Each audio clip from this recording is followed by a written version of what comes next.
Boys and girls, here's another example of how to add and subtract when there are different denominators. I'm going to take the fraction 5/6 minus 3/4. Now, when I do this, I can see that my 6 and my 4 are different. And I can't just subtract across because there's a different number of parts. I need to find the least common multiple or the least common denominator of my denominators. So I'll take my 6 and my 4, and I list the multiples, not the factors.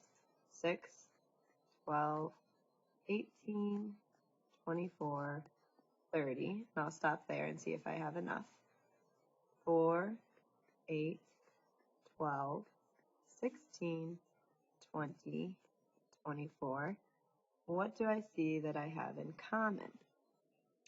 I see a 12 and a 12, 24, and 24. Well, which one is the least common? Definitely my 12. Lesser, it's least compared to the 24. So now I need to change my fractions to have a denominator of 12. So I'm going to have 5/6 equals something with 12ths. And I'm going to have 3/4 is equal to what 12ths? I look here and I see what times 6 equals 12 times 2. If I do it to my denominator, I must do it to my numerator. 5 times 2 is 12. So now I have my new fraction. I have my fraction now is 10/12. Now I need to find my other one. 3/4 equals how many 12ths? What did I do to get from 4 to 12?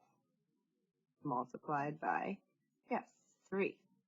If I do it to the denominator, I must do it to the numerator. 3 times 3 is 9. Now I have my new fraction of 9/12. So I changed my 5/6 into 10/12. I changed my 3/4 into 9/12. Now, because they have the same denominator, I can subtract them. 10/12 minus 9/12. 10 minus 9 equals 1. Keep my denominator the same. My final answer is 1/12. So there's some steps. 1, find the least common multiple, or we can say denominator. 2, change the fractions to have the same denominator.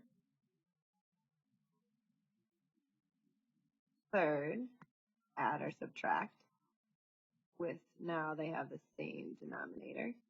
And I'm going to squeeze in a 4th one. We did not have to simplify for this one, but you may have to simplify for yours. So make sure it's always in the lowest terms. And that's how you add and subtract with unlike denominators.